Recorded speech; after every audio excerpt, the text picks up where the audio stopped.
c'est ne pas avoir un revenu suffisant, mais pas seulement. C'est pas seulement financier, c'est aussi les problèmes pour trouver un emploi, pour trouver un logement, ou pour avoir un parcours scolaire normal. Enfin, ça peut être aussi culturel, ça peut être le fait qu'une personne reste à la maison, qui ne sort pas, ça peut être une forme de pauvreté quelque part, parce qu'il y a un isolement social.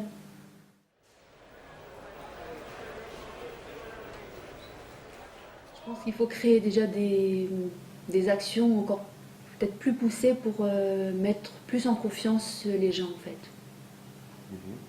Pour qu'il y ait un dialogue entre les gens, les personnes des centres sociaux ou des organismes sociaux et les personnes du quartier, quoi.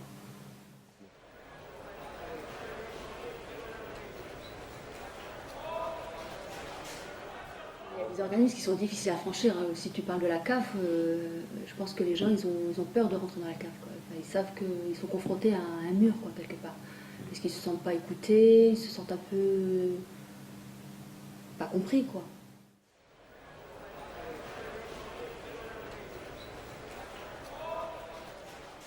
Bah, c'est le manque de lieux, je pense. Vraiment le lieu de convivialité, quoi. Comme de convivialité, et puis même les systèmes, comme là on entend parler de créer des cantines solidaires, des choses.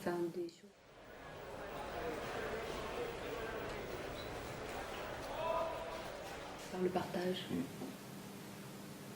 Ce qui manque aux pauvres, on leur donne, et ce qu'ils ont de trop, ben, on les enlève.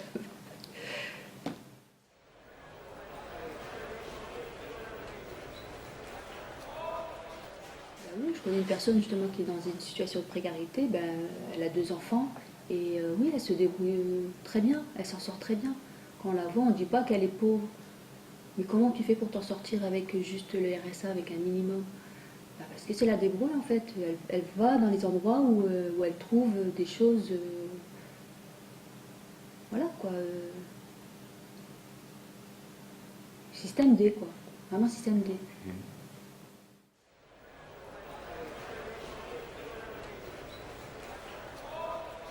Elle se débrouille, elle sort, elle cherche, elle compare, là ça coûte tant, bah, là ailleurs ça coûte tant, donc elle va dans les endroits où ça lui convient le mieux quoi.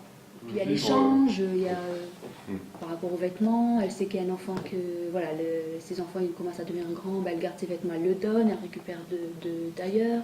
Voilà, c'est le réseau d'échange en fait, c'est ça. Non, elle est heureuse. Ouais, elle est un équilibre on va dire plutôt. Ouais, ouais.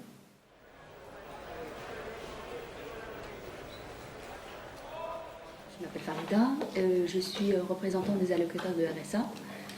Je suis bénévole aussi du centre social Le Moulin-Courtannerie. Je fais partie du CAS, du collectif d'acteurs solidaires. Donc on remonte les questions des habitants sur les questions de logement, de santé, d'emploi. Et donc on réfléchit sur ces questions pour faire remonter les choses.